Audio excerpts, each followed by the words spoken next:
Bonsoir à tout le monde, bienvenue à notre rencontre hebdomadaire, bienvenue à cette rencontre avec Pasteur Marie-Noël. Une autre occasion encore, comme beaucoup d'autres vendredis, de parler des choses du royaume. J'espère que vous avez été bénis durant la semaine qui s'est écoulée et nous voici encore aujourd'hui, ce vendredi 19h00 UTC plus 1. Alléluia.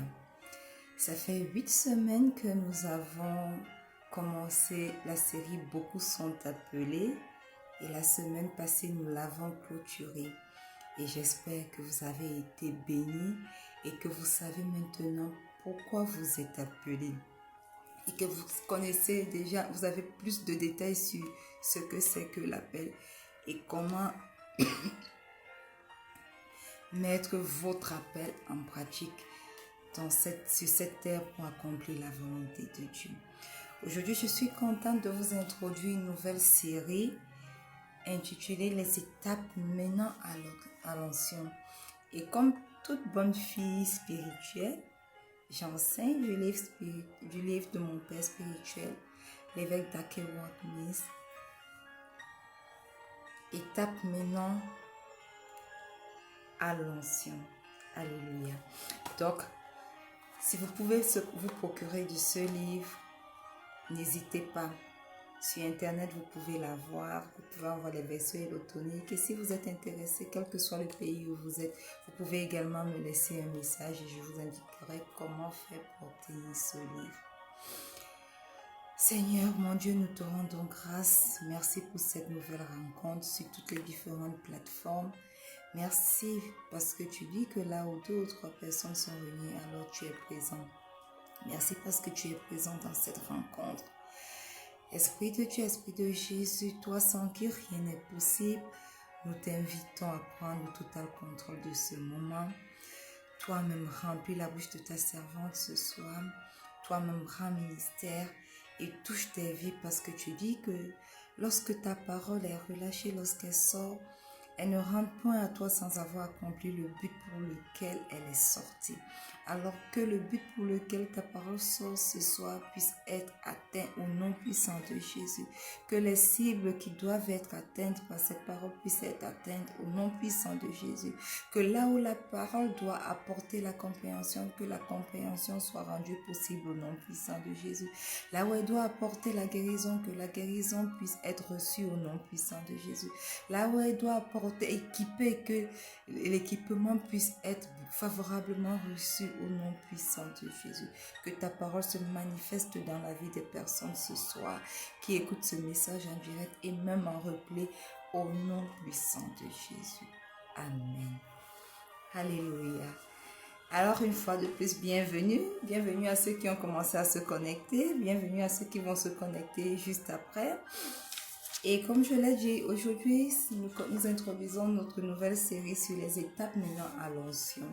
Et par la grâce de Dieu, nous allons comprendre tout au long de cette série ce que c'est que l'onction, comment recevoir l'onction, quels sont les facteurs qui peuvent entraîner la perte de cette onction. Nous allons même également voir des exemples dans la Bible, des hommes de Dieu qui ont reçu l'onction et comment ils ont utilisé cette onction. Alléluia. Et je ne vais pas donner une définition succincte de l'onction, mais pour cette introduction, j'aimerais simplement dire que l'onction se manifeste dans nos vies à travers le Saint-Esprit. Et dans beaucoup de cas, nous allons nous rendre compte que lorsque le Saint-Esprit est présent, alors les personnes deviennent ointes. Alléluia.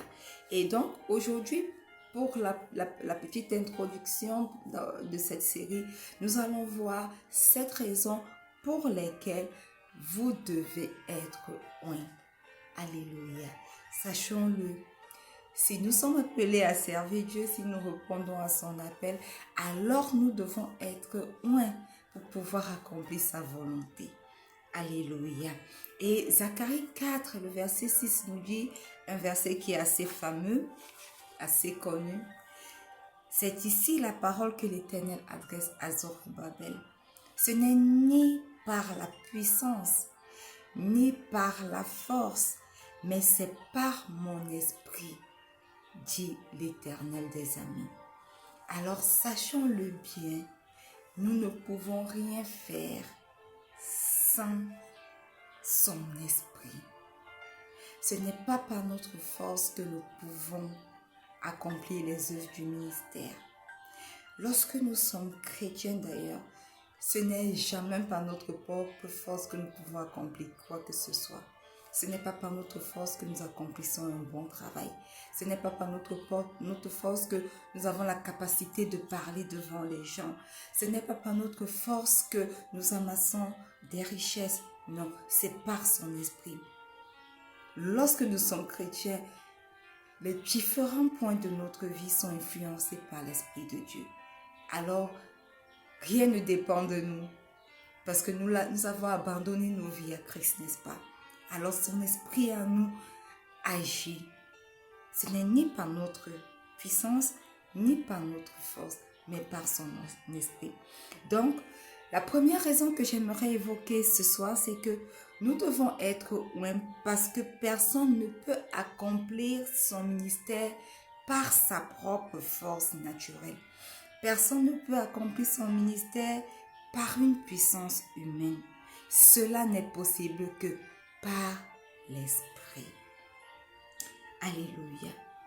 Le véritable ministère ne peut réussir que par la puissance du Saint-Esprit. Si nous voulons élever notre ministère, nous ne pouvons pas l'élever par la puissance humaine. Oh non. Vous allez vous rendre compte que chaque fois que vous vous reposez sur la puissance humaine, elle a une limite. Nous n'allons pas bien loin. Mais chaque fois que nous laissons le Saint-Esprit agir, alors la chose va à une autre dimension. Sachons-le bien, bien-aimés, sans le Saint-Esprit, nous ne pouvons rien faire. Alléluia. Amen.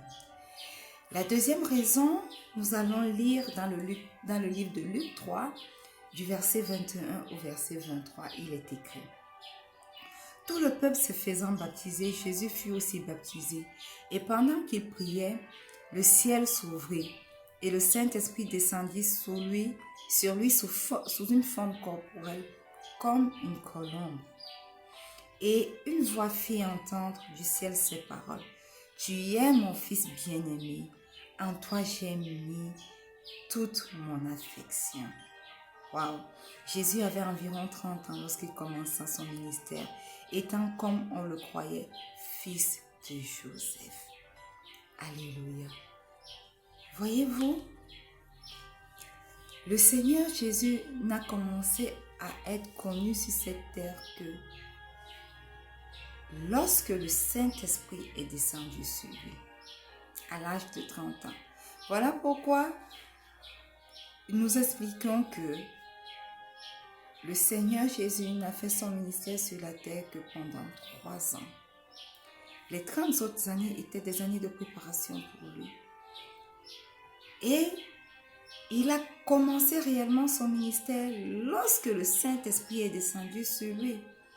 Alors la deuxième raison pour laquelle nous devons être oints, c'est que même le Seigneur Jésus-Christ a attendu d'être oint pour commencer son ministère.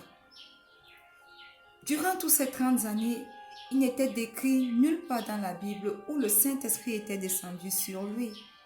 Mais voyez-vous, lorsque le Saint-Esprit est descendu sur lui, alors il est entré dans son ministère. Et c'est la même chose pour nous aujourd'hui. Si nous voulons accomplir de bonnes choses dans le ministère, nous devons être oints. Alléluia. Donc, deuxième point, nous devons être oints parce que même le Seigneur Jésus a attendu d'être oint pour commencer son ministère. J'espère que cela a du sens pour vous qui m'écoutez ce soir. Bienvenue à tous ceux qui se connectent, quelle que soit la plateforme où vous êtes connectés, bienvenue. Alléluia. Amen. La troisième raison pour laquelle nous devons être oints, je l'ai dit au tout début, c'est que nous allons citer 7 points pour lesquels nous devons être oints. Et le troisième point, nous allons lire dans Acte 1, le verset 4. Il est écrit: comme il se trouvait avec eux, il leur recommanda de ne pas s'éloigner de Jérusalem, mais d'attendre ce que le Père avait promis, ce que je vous ai annoncé, leur dit-il. Et qu'est-ce que le Père avait promis? Le Seigneur Jésus avait dit aux disciples de ne pas annoncer la bonne nouvelle et d'attendre qu'il les envoie quelque chose, le Saint-Esprit. Et la Bible dit que ils étaient réunis dans la chambre haute, attendant le Saint-Esprit. Et c'est uniquement quand le Saint-Esprit est descendu sur eux qu'ils sont sortis pour commencer à annoncer la bonne nouvelle. Alléluia. Alors, la troisième raison pour laquelle nous devons être oints, bien-aimés, c'est parce que même aux apôtres, il avait été demandé d'attendre que le Saint-Esprit, en d'autres termes, que l'onction vienne sur eux avant de commencer leur ministère. Alléluia. Donc, réfléchissez-y. Quel genre de ministère pouvons-nous avoir sans le Saint-Esprit? Quel genre de ministère pouvons-nous avoir si nous ne sommes pas oints?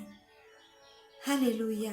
Même les grands apôtres qui marchaient avec Christ ont eu besoin de l'onction pour pouvoir commencer leur ministère. À plus forte raison, nous. Alléluia. Donc, sachez-le, bien-aimés, il est très important pour nous qui sommes dans le ministère de recevoir l'onction. Amen. Le quatrième point que j'aimerais citer ce soir se trouve dans 2 Rois 2, le verset 9. Il est écrit: Lorsqu'ils eurent passé, Élie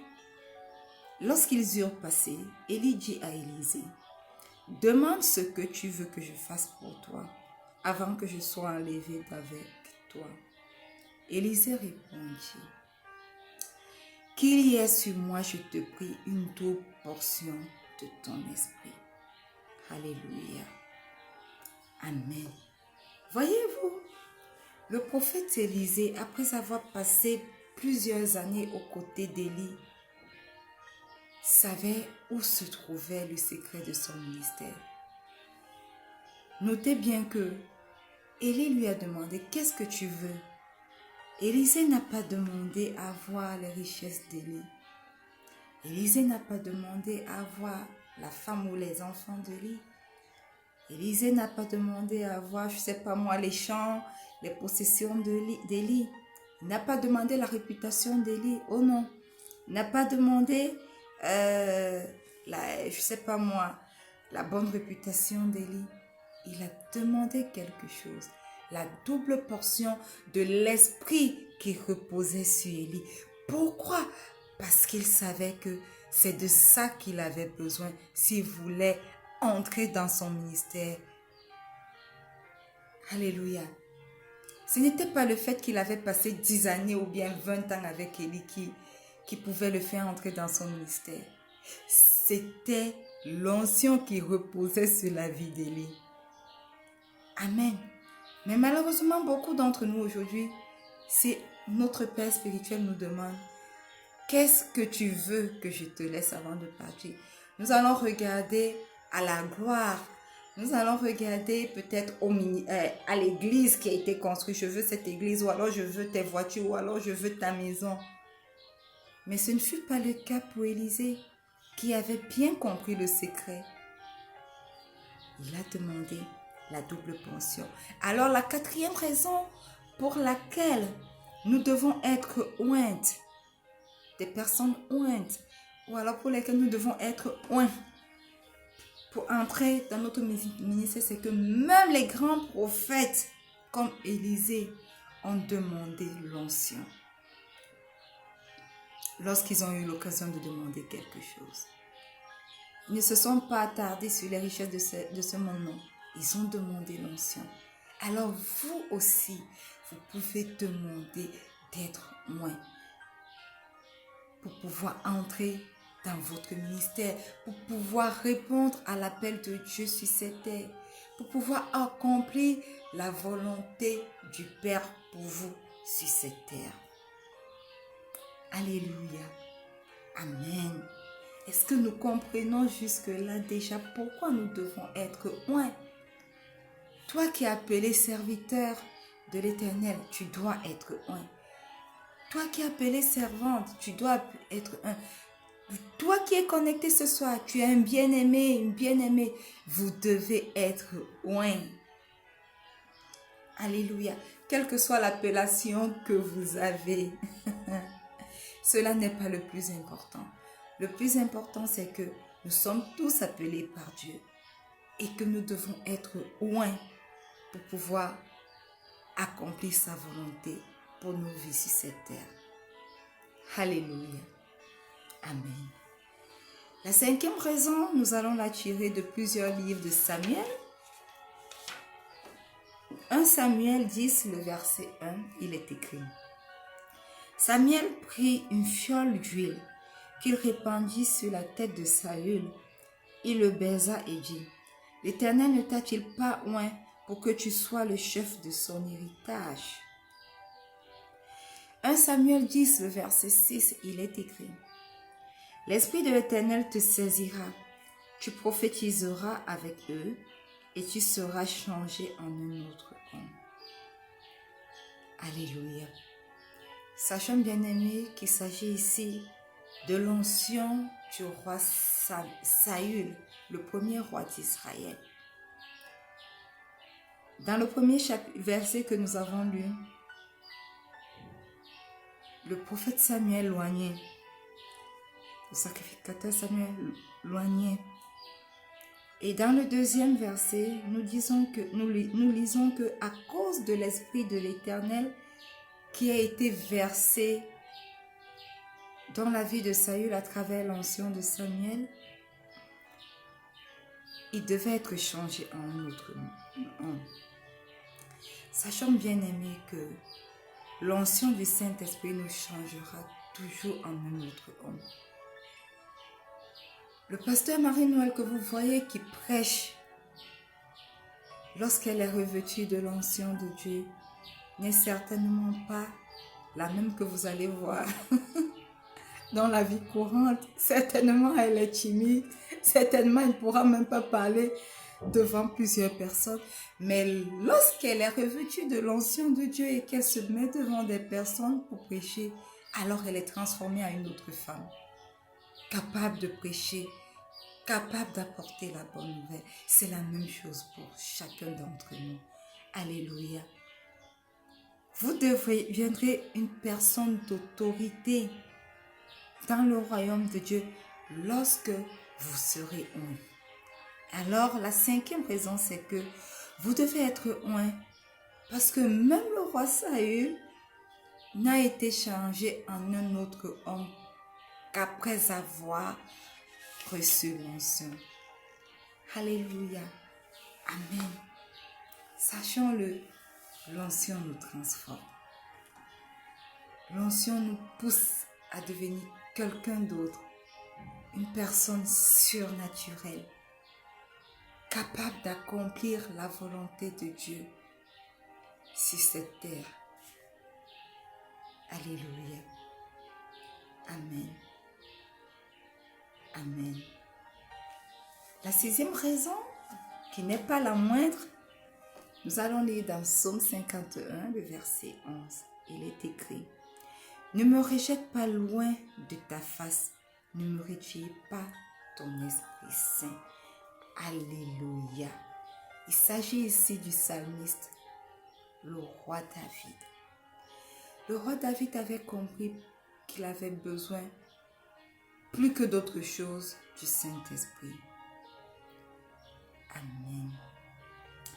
Et nous allons d'ailleurs voir que dans l'Ancien Testament, il est parmi les rares personnes qui avaient compris ce que c'était que le Saint-Esprit et qui avait parlé du Saint-Esprit.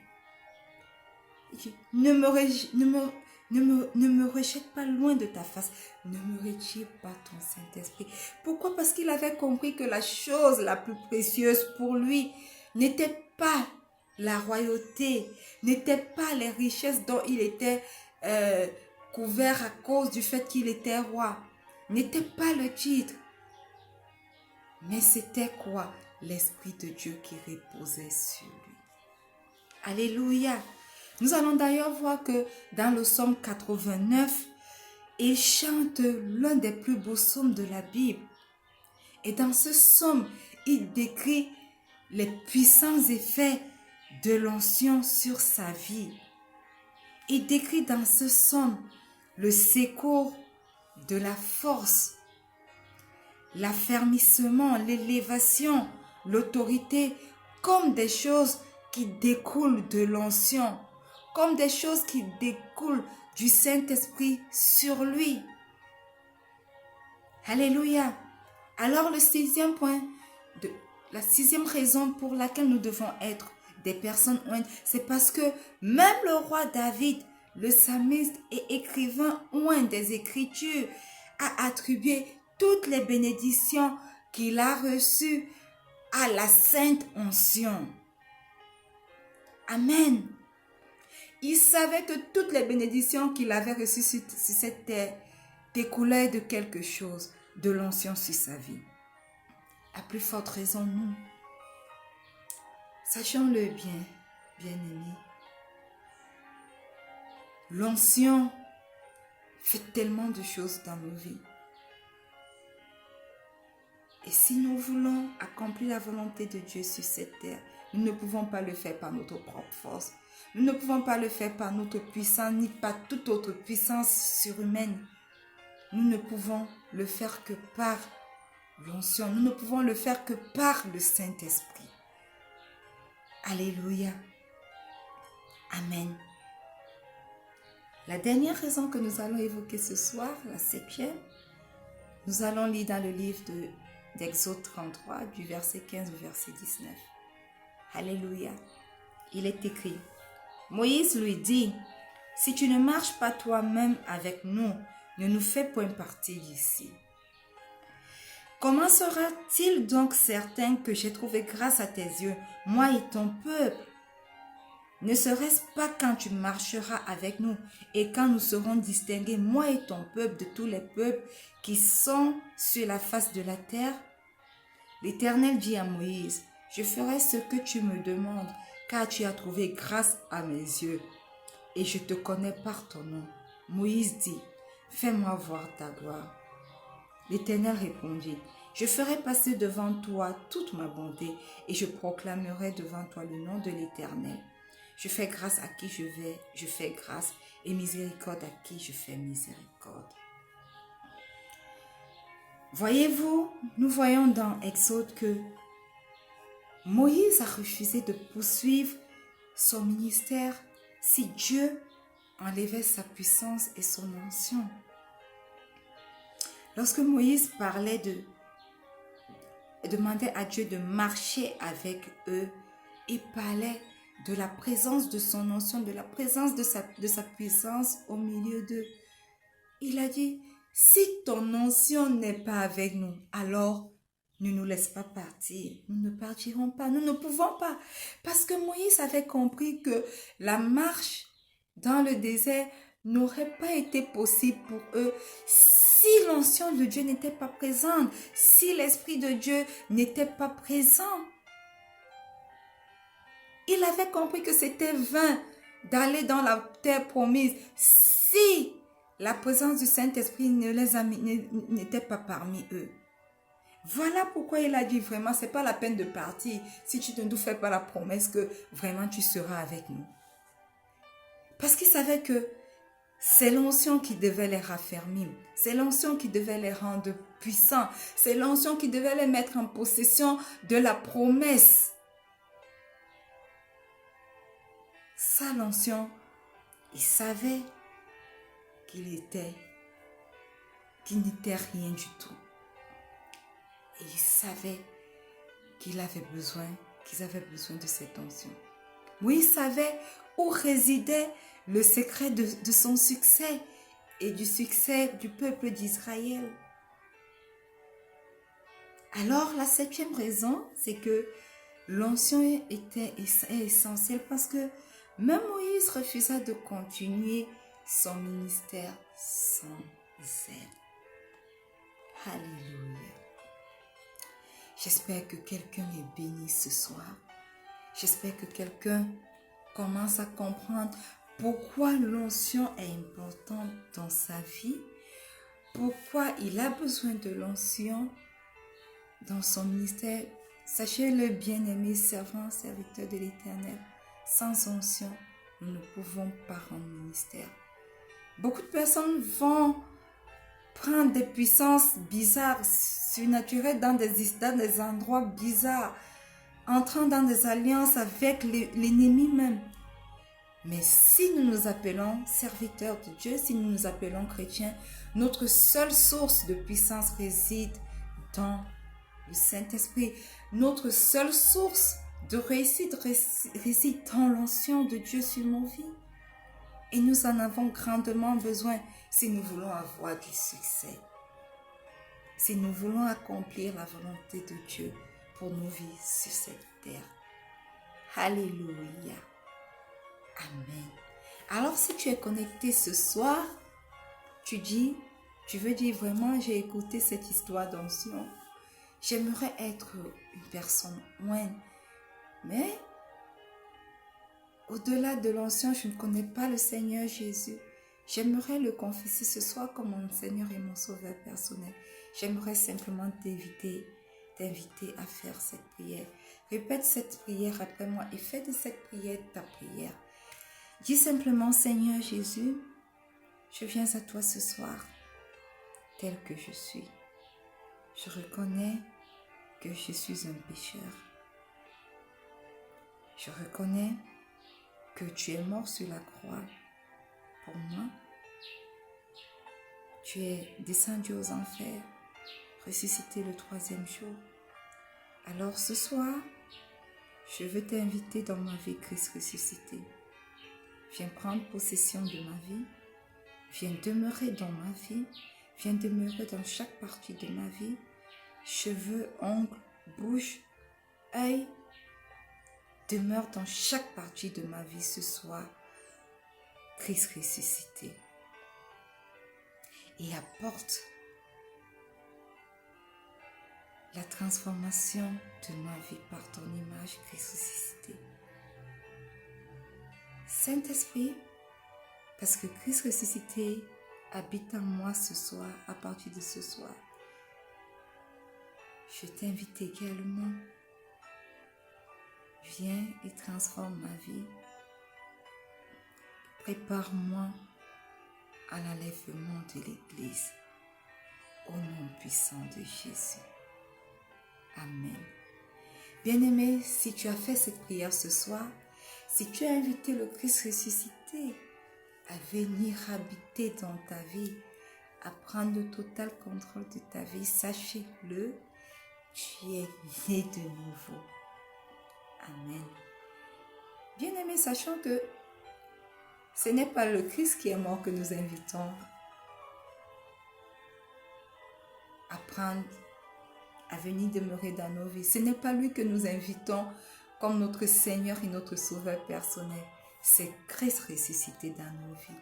Christ vainqueur dans nos vies, qui apporte la résurrection de toutes choses mortes dans nos vies, de tous les aspects morts dans nos vies.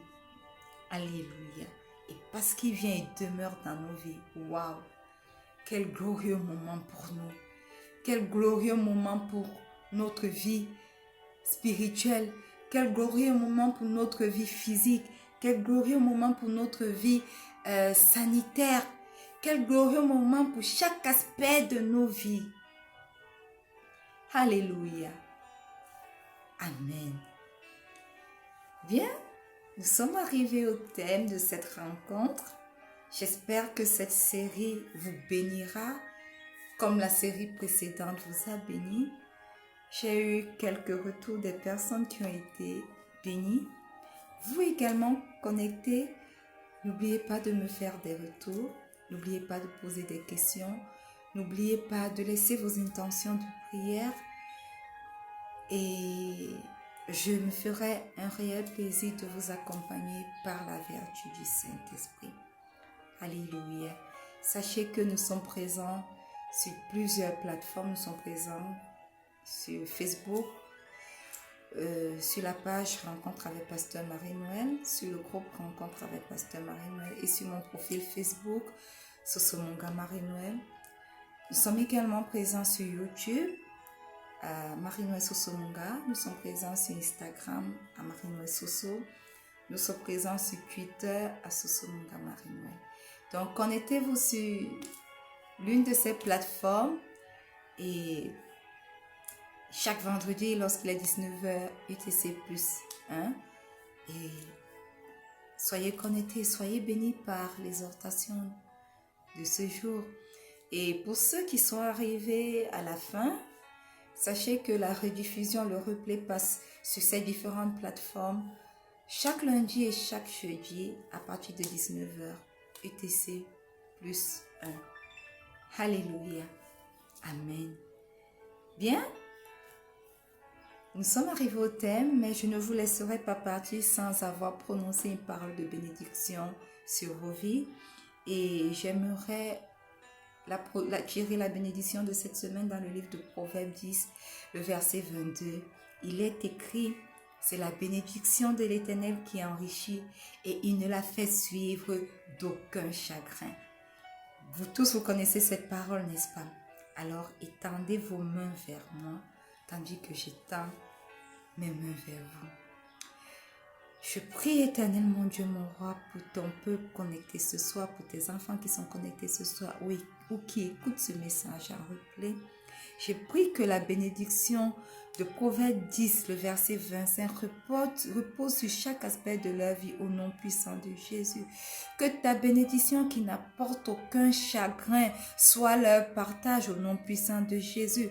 Quels que soient les différents aspects de leur vie où tu les béniras, ô Dieu, que cette bénédiction ne soit pas une source de chagrin, que cette bénédiction soit une source de joie, une source de prospérité, une source de succès dans leurs différentes vies, au nom puissant de Jésus. Que cette bénédiction les garde durant toute cette semaine jusqu'à notre prochaine rencontre, au nom puissant de Jésus. Amen. Waouh! Nous sommes arrivés au thème de cette rencontre bien-aimée. J'espère que vous avez été bénis. Rendez-vous la semaine prochaine lorsqu'il sera 19h00 sur l'une de nos plateformes. Soyez bénis. Je reste votre âme servante, Pasteur Marie-Noël. Shalom.